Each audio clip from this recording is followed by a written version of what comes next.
So this time we're going to be switching gears back to our more regular lineup with Tamiya's 1/48 scale A6M2 kit.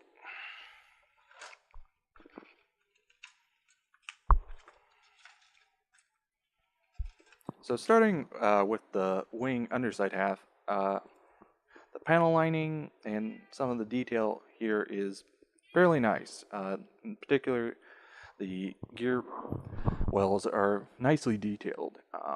I would say really not much need to do to improve here. They're surprisingly nice right out of the box. Everything else is sharp, crisp, and nicely detailed. Panel lines are nicely rendered, as well as all the rivet markings. Continuing on, if you'll excuse the screaming cat,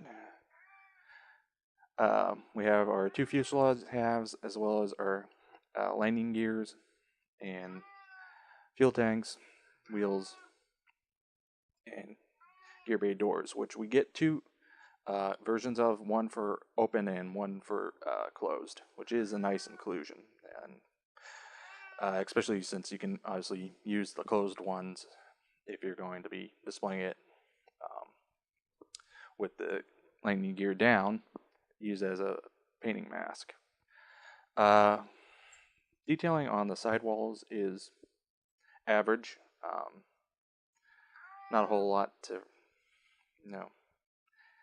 give you, at least as far as in comparison to the main gear wells.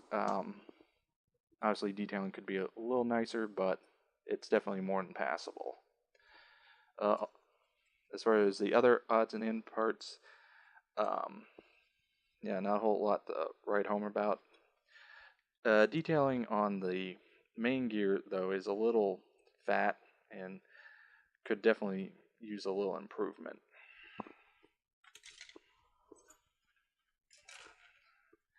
Next up, we've got our upper wing halves, which are nicely done, our horizontal stabs, and our cockpit, cowling, and engine, as well as seated and standing figure.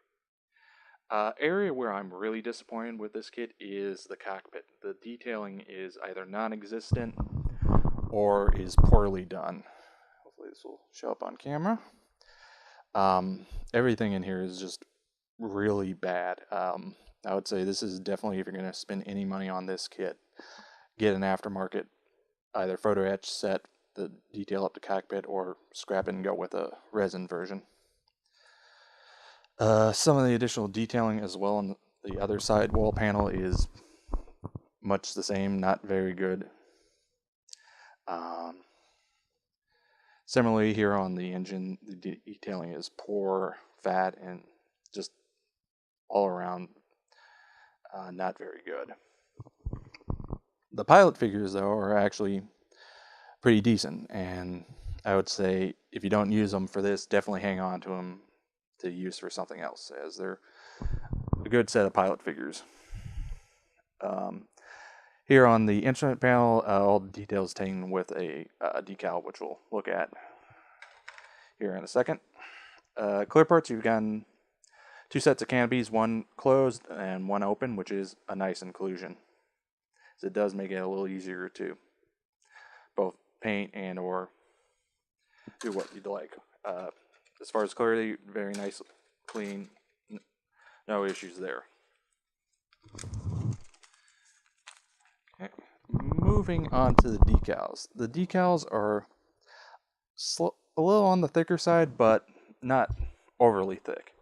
They're definitely usable, are very crisp and very clear. Great registry. You've got markings for two different aircraft, and we'll look at those in a second. One's an overall gray, the other's green. Oops. Let me get this back in here. If it wants to cooperate.